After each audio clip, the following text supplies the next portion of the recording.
Hey, Fanboy Nation. This is your pal Daffy Duck, and you're watching. We're watching Fanboy. Fanboy, etc. Fanboy Nation. I assume Tom.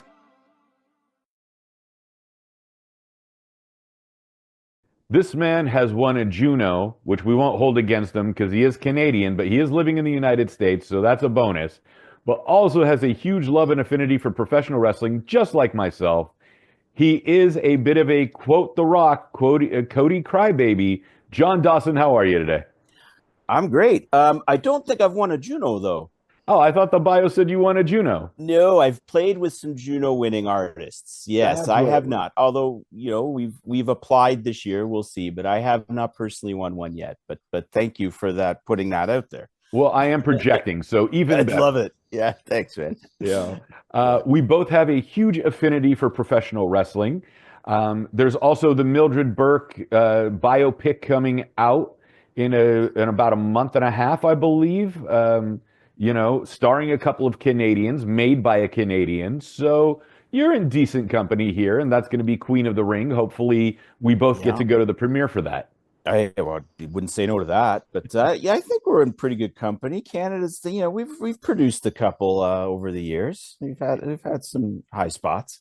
I think what was the guy's name? Bret Hart. Yeah, right. Yeah, he's one of them. Yeah, that guy. Chris Jericho, maybe. Chris Jericho. Well, Chris is from New York, but did grow up in Canada.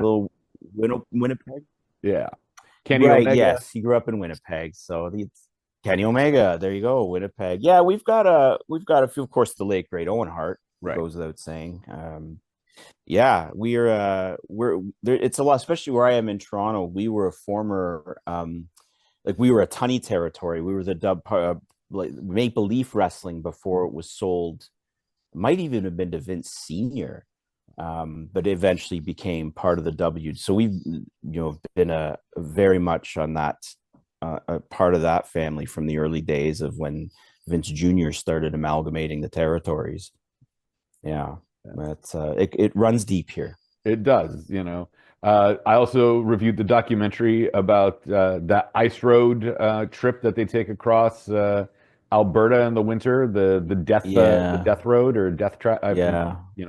Sorry, Chris, we interviewed you about it, and now I'm getting the name wrong. Oh, dude, listen, every road's a death trap around here on certain conditions. Let me tell you, it's quite entertaining. Yeah. It's we just got out of a lovely little what were they calling it, a polar vortex. So it was -30 temperatures. It's not right, really, RC. It's not right, You wrote this song inspired by Cody Rhodes' journey to WrestleMania 40. Yes. I had joked before all the we'll put it politely so we don't get dinged on YouTube, Vince McMahon shenanigans for his trial. Yeah. I think that's the best way I could put it without getting dinged. Yes. That he would be inducted into the WWE Hall of Fame at WrestleMania 40 because the Roman numerals are XL, and Vince loved everything larger than life. Oh my, yes. And obviously that went out the window. So he sure did. No, yeah, it did. Yeah, he was. Yeah, well, that's Vince. I mean, it's mercifully, I think, a different regime these days. Yeah. Hunter was great. We were there for the very first night at the Intuit Dome for Raw on Netflix, and that was an incredible experience. Wonderful. Oh, lucky you. That's amazing. Yeah, and we watched that. Yeah. Yes. And I met two more Canadians over there, Sami Zayn and Natalya Neidhart. Oh, wonderful. Yeah.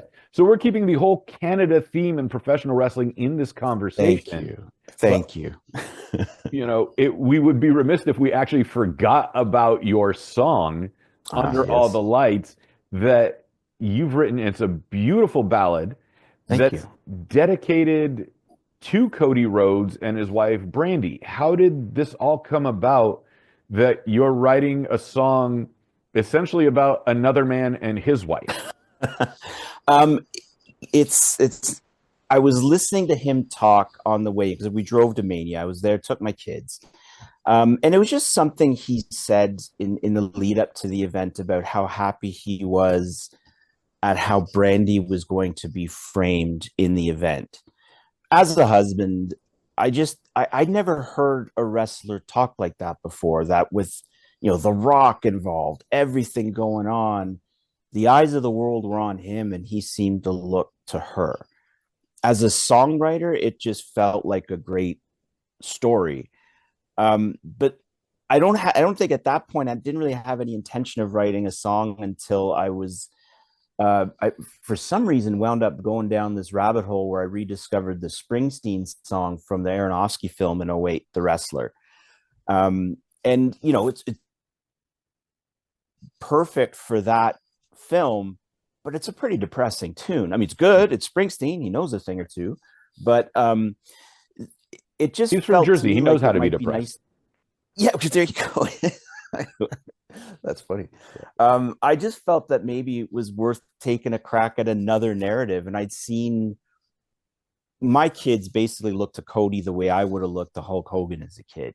He's their guy, and I was really moved by what that gave them, and I just felt like trying my hand at writing a story, and I wasn't going to just write about Cody standing in a ring. I thought the real story was this guy and his wife. So yeah, it was, writing about a love story that, as I imagined it, I obviously have no idea what they were thinking, but it was a nice kind of jumping off point for a little story. And I was pretty happy with the way it turned out, actually. I thought it was a nice, it's a bit odd. You think of wrestling, you think a lot more metal and hard rock than you do these kinds of songs that I'm doing. But that's the way I write, and that's what came out. Yeah. Sorry, bear with me one moment, please. I got to hit the pause button real fast. No problem. Please, yes. Please excuse the rude pause. Unfortunately, the UPS man showed up and needed a signature the one time that they've actually needed it in like 6 months. So I'm sorry, John, please continue with your story.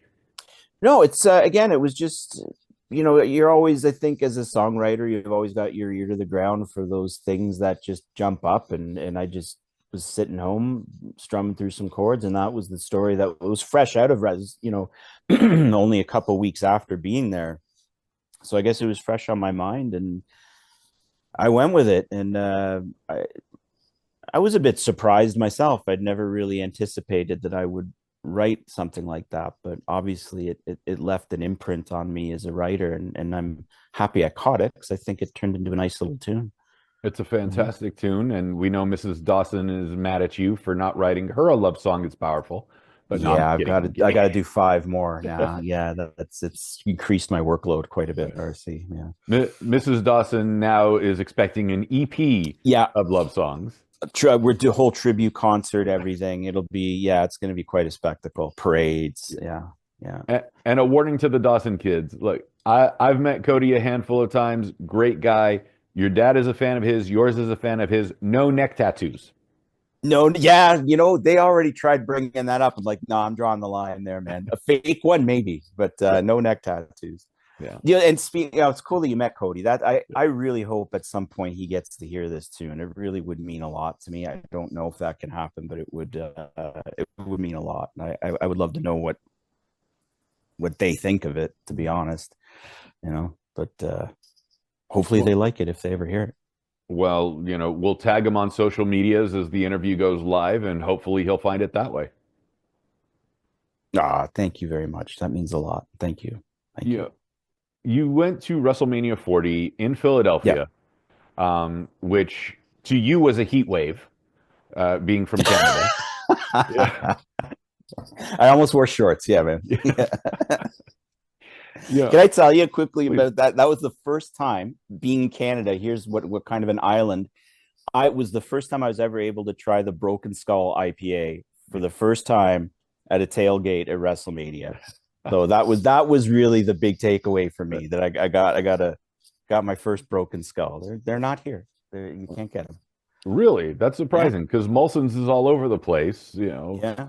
Oh, is it really? Yeah. Okay. Well, with you guys, I mean, Coors and Molson's are now, the same company. So. Yeah. No, I've never seen a Broken Skull ever.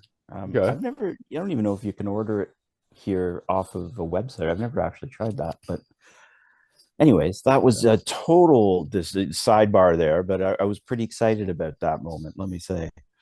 Well, I was at WrestleMania 39 in LA. You were in WrestleMania 40 in Philadelphia. We both got to see Cody nearly complete his story on my end and completing the story on your end. Uh, what's it like being a professional wrestling? Like when we grew up and wrestling had that mixed effect. You know, you mentioned Hulk Hogan.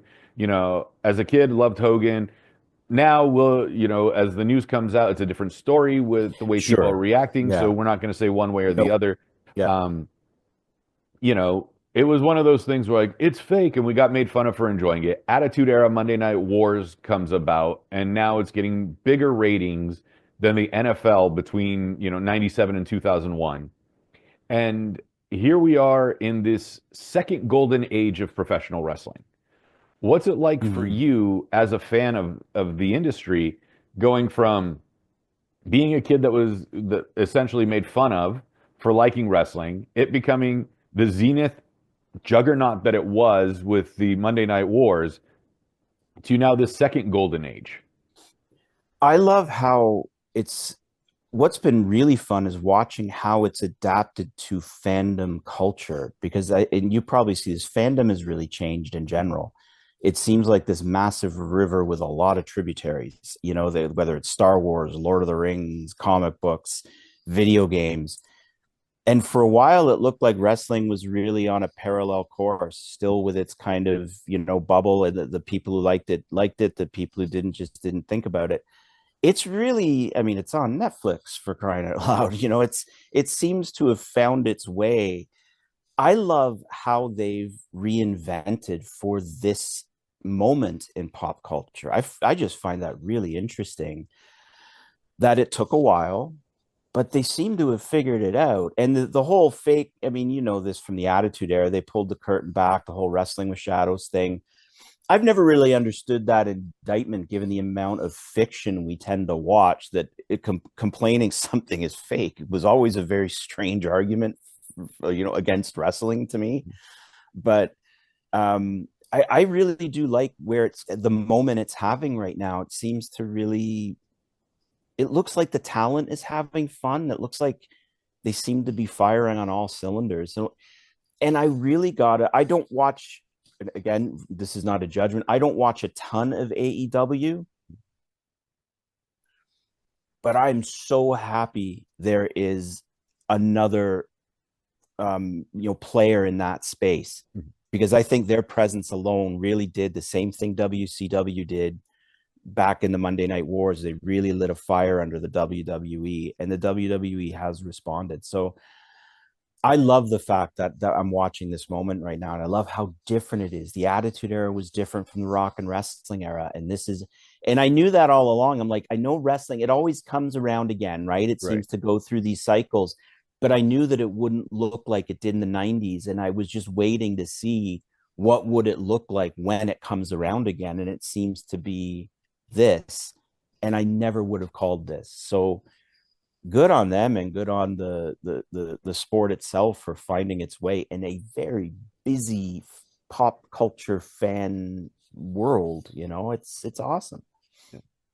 And you as a musician, finding inspiration from all sorts of places. And here you found one through professional wrestling that writes this beautiful song, this incredible ballad, Under All the Lights. Like how, sometimes when inspiration hits, the song will take, you know, minutes. So like, for example, if we go back, like I'm a Twisted Sister fan and I got to Yes. interview Dee Snider at Yes. the Metal Hall of Fame one time. Awesome. And, he sat on We're Not Gonna Take It because he had the melody and he had the hook for, I think it was 5 or 6 years before the lyrics came together. And then you'll have somebody like out of nowhere where it was like Van Halen and Sammy Hagar and Eddie Van Halen wrote, what was it? Right Now in like 15 minutes. Mm. Like, what was the writing process for this? Because you have Inspiration Strike, but then, here we are a year later heading into WrestleMania 41 that the song is now being Yeah. released. The writing itself probably took within a week. Once I had the chord changes, I was able to kind of block out the rough structure, and I had an idea where it was going to go. And I had that line of under all the lights, with only everyone, that, and then I would kind of fill in the bits. The part I was stuck on was the end, and the last two lyrics are sort of an inversion of the downstate song. It's drop the curtain, hit the lights, they're home, as opposed to the up the curtain, out the lights, I'm home.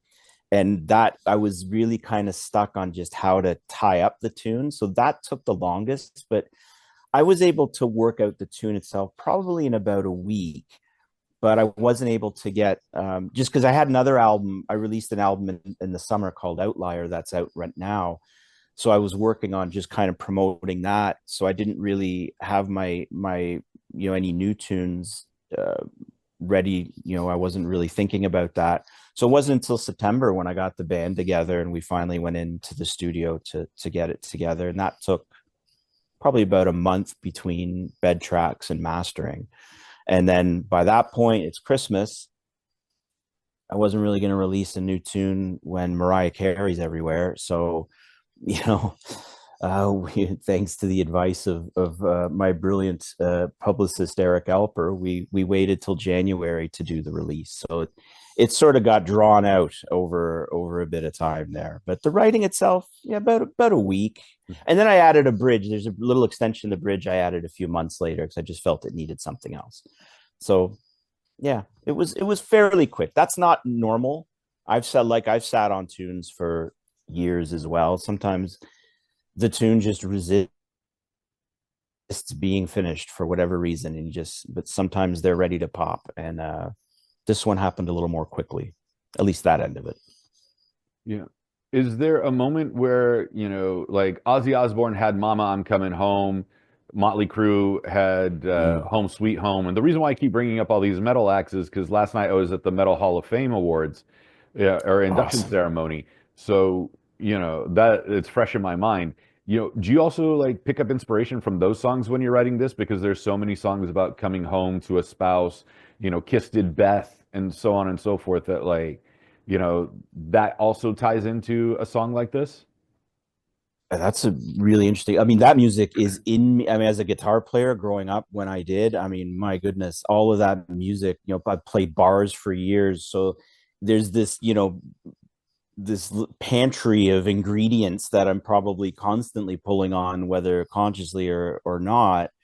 So very possibly those were things I was leaning on, images of lights, the all those kind of musical tropes. I mean, I can already see the Bon Jovi videos playing in my head of the being under the light. I mean, yeah, it's all there, right? Like it's the burnt out rock star, in front of everybody, all of those images. So I wouldn't doubt that those things were in the back of my, because they always are. Everything I've played, I mean, you can hear little bits of Beatles influence in the melody, certain things that are done, and it's always just kind of, you're picking at stuff as a writer, right? And so it'd be cool to think that Crew influenced this tune on some level. I'm not gonna lie, I think I love Crew, and we already have a song ready to go for Creed 4 if that ever gets made. There you go.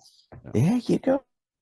And we'll try to get a hold of we'll try to get a hold of the Mildred Burke biopic, Queen of the Ring, and try to get this on the soundtrack there too. All in, yes, please, yes to everything. Just keep it all Canadian, yeah.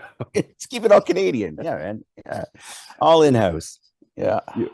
I don't want to harp on the song constant. I mean, obviously we're talking about it, but I don't want to harp on the fact as to how much I enjoyed it. But when you get my reaction from other people that get to listen to it, and whether it's a trucker, whether it's a rock star, whether it's a professional wrestler or a boxer or MMA fighter or whomever that's on the road that's coming home, how has their reaction been to listening to these lyrics? I mean, it's still just kind of getting out there, so I'm just starting to get a feel. But I've been amazed at the feedback I've gotten is how everybody will lock on to. I mean, people who don't do any of those things will identify with like, without her, he's just song without the sound. just them thinking about the person in their life that, that reminds them of their relationship.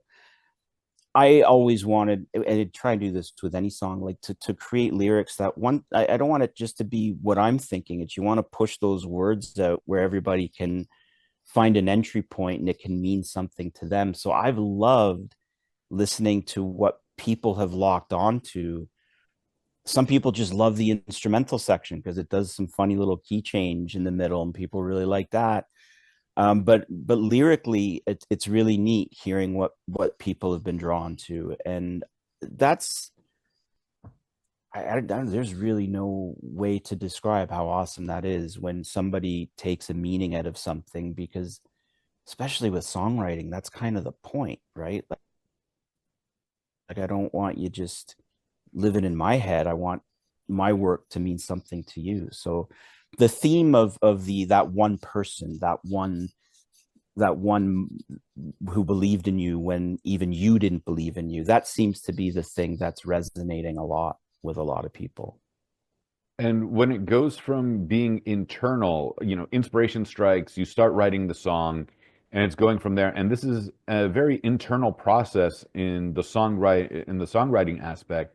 But once you hit release, whether it's Spotify or any other streaming service, it's now gone global. Whether, it's had 10 plays or 10 million plays, it's officially out there to the entire world.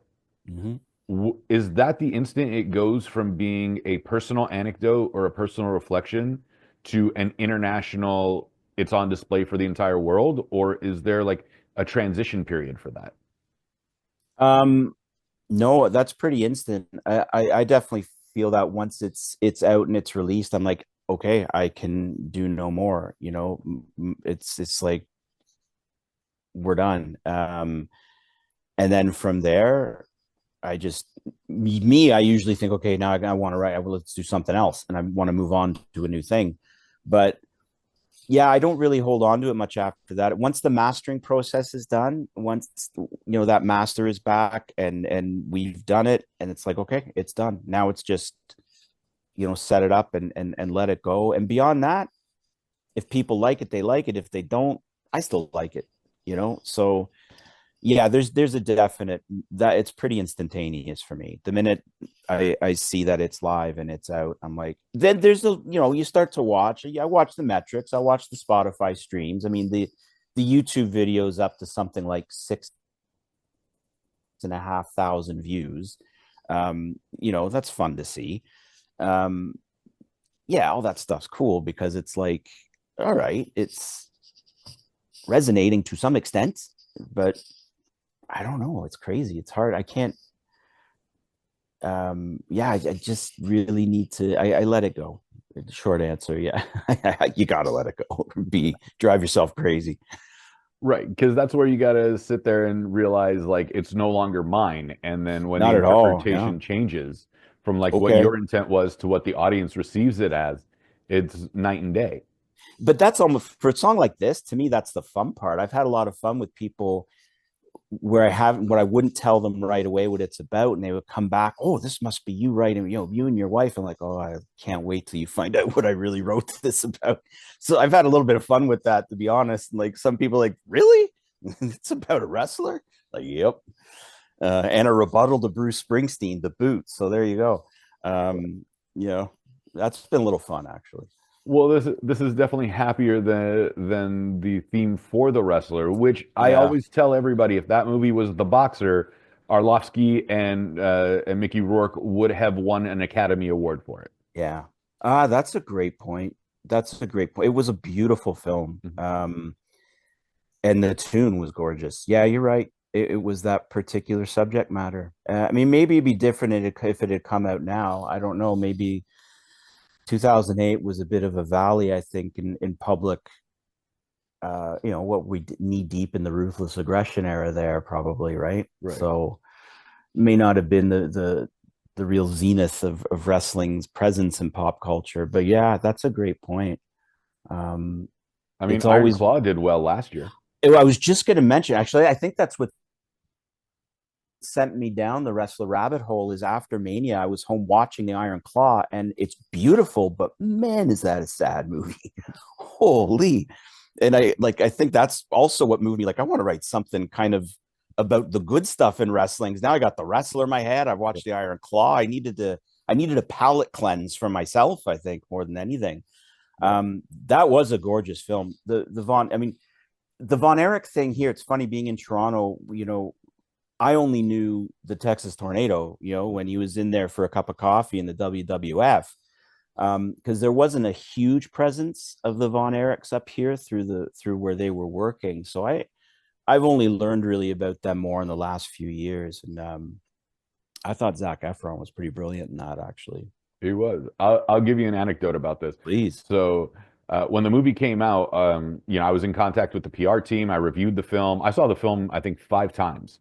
Wow. And, I cover professional wrestling. I knew Lacey Von Erich at one point in time, long before she got married and had 3 kids. And, this is all in the, hey, I know people from the family, I know the lineage, et cetera, et cetera. And the director, Big League Mean, did not want to do an interview with me about the film for some reason. Really? Yeah. And so I freely admit this, and I went to confession of my pettiness for this. So I gave the movie a 5-star review, and then underneath the review, I'm going to go, and here's everything about the Von Erich family that they left out of the film. Oh, wow. Yeah. So yeah, it's 5-star movie. Material. Here's me being petty. Wow. 5-star movie, but here's what they missed. Yeah. Ouch. Well, yeah, there were 2 kids missing, I think, at least that I counted in there. Yeah, so Chris was missing.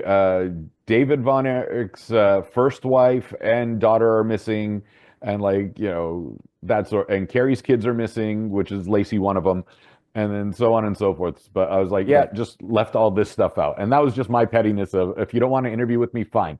I'm gonna list all this. Yeah, this is what you get. Now, was there any follow up after that? Did they? Oh, no, there's just scenes they're blocked. Right? They're just like, well, thanks for the 5-star review, and I was like, because it was a pretty 5-star much movie, but guess you didn't read the rest. Yeah, it was a 5-star movie for sure. That's really funny, man. I got to read that review. Yeah, I'll send it to you when our interview goes live. Yeah. Real quick, since Royal Rumble is coming up, we're both huge wrestling fans. Mm-hmm. The song is fantastic. Maybe it'll become a theme for a wrestling documentary at some point. We're just trying to put this out there for you in whatever way possible. Yes. Dream secret entrant into the Royal Rumble. Ooh, man. Okay. I would say, I think Matt Cardona would be a pretty fun one.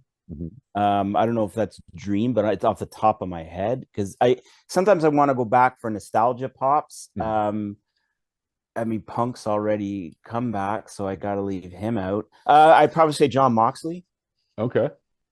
Moxley again, not realistic, but I'm just blue skying. Mm-hmm. You know what I mean? But if a dream surprise entrance, if I could pick any, it would be probably Moxley, which ultimately would lead to a Shield reunion. That would be my end game. Okay, I dig that one. Yeah. How about you? That's a good question. Let's nostalgia purposes, and to continue on with the theme of your song "Under the Lights" and the nostalgia factor as well. Dustin Rhodes. Good one. Good one. Yeah. And then that feels almost possible. It is. I mean, he did re-sign, but we don't know how long the contract is with AEW, but that's a possibility. And then, oh man, it would have to be, nostalgia, ultimate nostalgia purposes would be Mick Foley, since he says he wants to do a death match at 60 and he's just lost 100 pounds. Oh, has he really? I haven't seen him, but good for him. Yeah. And then, oh man, who else would it be? Okada's in AEW right now. Yeah. It'd have to be somebody like Austin's neck is an issue, so I wouldn't say Austin. Yeah, he just got new knees too, didn't he? But yes, that would be glass breaking is always you're gonna pop me no matter what. Oh, for sure. Yeah. And then let's see. Sting had his retirement match, so that'd be out, and he's like 65 now, or 62, something like that. Maybe DDP. Oh, would be that's a an good interesting call. one. He could probably do it. Yeah. Oh my gosh, the guy's probably in better shape now than he was when he was in WCW. That's true. He was on NXT the other night, so Yeah, that's a good one. That would be a good nostalgia pop. yeah. I often wonder if you won't see Jericho back one more time. I don't know. I feel like maybe that's a long shot, but I would personally love that. You Yeah. know? Chris would be exciting. Hardy Boys would be interesting. Yes, yes. Oh, remember their return? And Yeah. what was that, 37, 36 or Yeah. 37? Yeah, it was one of those. Oh my gosh, that I did not see that one coming. That was fantastic. There's a lot that could be done, so There is. it's going to be interesting. The Women's Rumble, hopefully that's going to be good. Yeah. I tweeted out to Piper Niven, and Oh yeah. she got what I was saying, and other people didn't. I said I have two problems with Piper Niven. One, I can't understand when she talks, and the other is she hasn't been Women's World Champion yet. And so, she understood that like the first part was the joke, and the second part was wanting to push for her to get the title. Putting her over. Yeah. Good. Oh, good for you. And that's true. That seems odd to me as well. I suspect that's coming. Yeah. That's At got some to be point. coming. Yeah. And of course, if you to go back to the Canada thing, our queen right now, man, is Miss Chelsea Green. Let me tell you. I had the pleasure of meeting her, which Money in the Bank was in Toronto last summer, and I did get to meet her, and she is lovely. She is every bit. Watching her slip in and out of character was incredible. She is the real thing, man.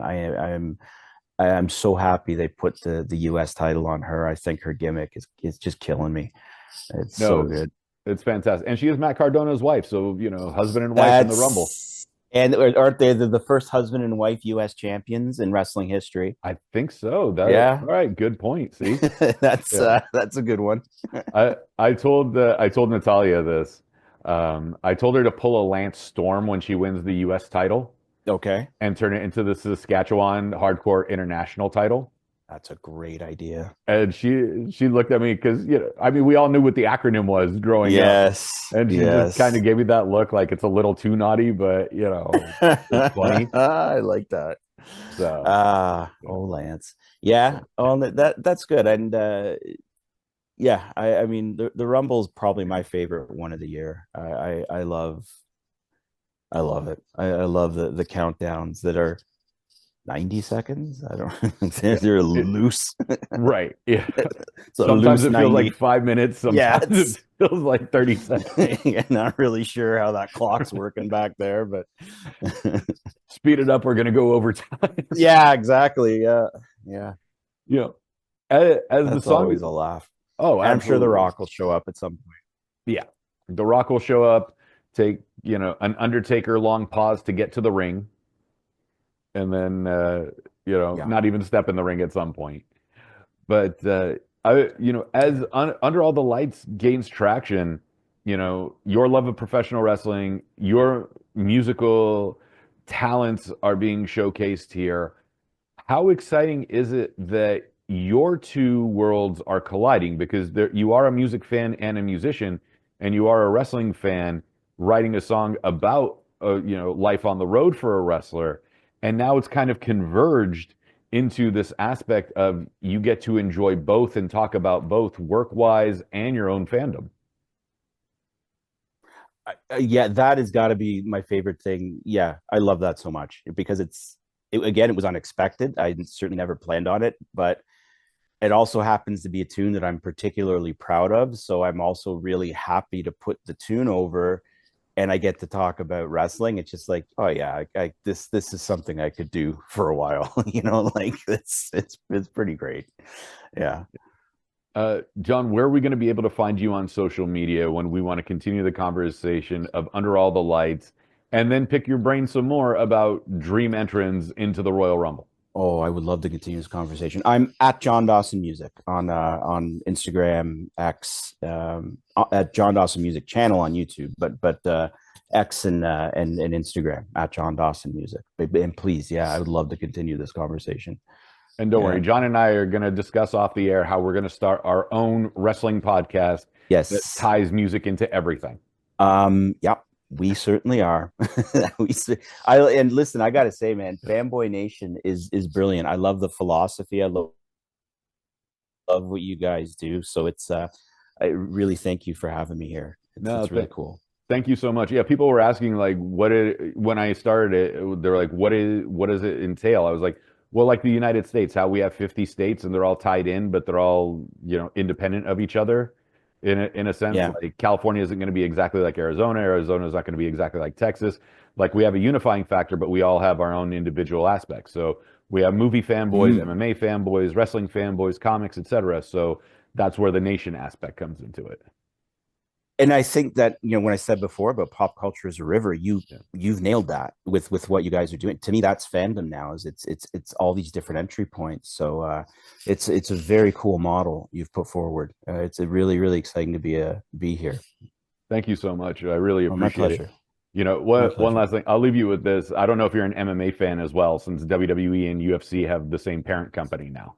Yes, TKO. Yes. I used to explain this to people. They're like, "How can you like both?" And I said, uh, MMA and wrestling fans are like comics and manga fans. Yep, All right. that's a good comparison. Manga fans like comic books. Comic books hate manga. Mm, Wrestling fans can be MMA fans, but MMA fans hate can't wrestling. be wrestling fans. Isn't that funny? It's so true. That's So it so has that true. crossover as well. Yeah, I mean, I've done Muay Thai myself a little bit. That's about as far as I've gone. But my kids are both in MMA, so I mean, I love it. I mean, I've always loved the martial arts, but I've never. I mean, I certainly don't watch it as much as I do WWE, but I have found that there seems to be such a reluctance for people in that world. Like they're much more pejorative about wrestling than the other way around, and that is an odd thing. I've never really noticed that until you pointed it out, but it's so true. And see, you did a full Billy Joel. You're a musician that went into Muay Thai. He was a musician that went into boxing because he wanted to defend himself from getting bullied for playing piano. Is that what did you really? I never heard Yeah. that story. That's awesome. Yeah, so That's pretty cool. we're Yeah, connecting well, there all you the go. arts, the martial and the Oh, musical. but it's like it's all meta at this point, isn't there? So yeah, it's a big story here. Yeah. John, where can we find Under All the Lights on the various streaming platforms? Is it going to be pressed to vinyl? Like, how are we going to find all of this if we want like the tangible, like people like me that are the old school that want it either on vinyl or CD? There haven't been plans to press yet, but that is something I have been exploring. But right now, it is available on every streaming platform: Spotify, Apple, Amazon. It's everywhere. But now I'm thinking I'm gonna look into this vinyl thing. I did press a vinyl of my album that came out in the summer, but I haven't done Under All the Lights.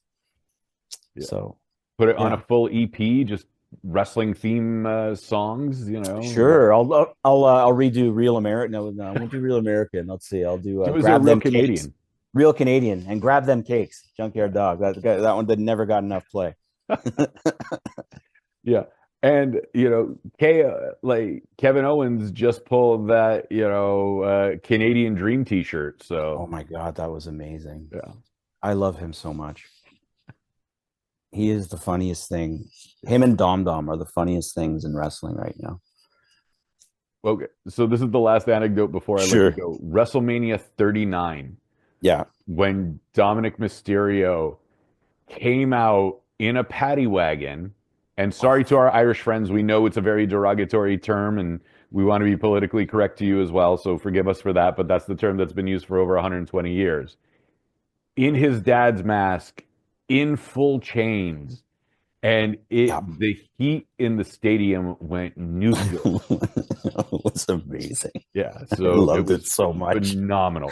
If you were I there, loved it was it a so different much. vibe completely. Was it? Yeah, I can't imagine what that was like. And that really kicked off those like epic boos that happen all the time with him now, which is, I don't know if some of it's pumped in, but it's wonderful. Oh Yeah. God. Yeah, that the coming out in the cuffs and then like Graves just doubling down on the prison hardening him. Oh, that was just gold. Just It absolute really gold. was. Yeah, cool. That was great. So, music fans, John Dobson, Under All the Lights, check out his song.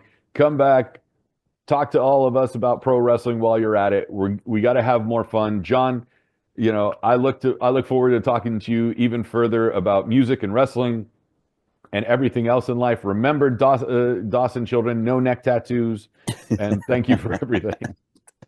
Hey man, pleasure being here. Thank you, RC.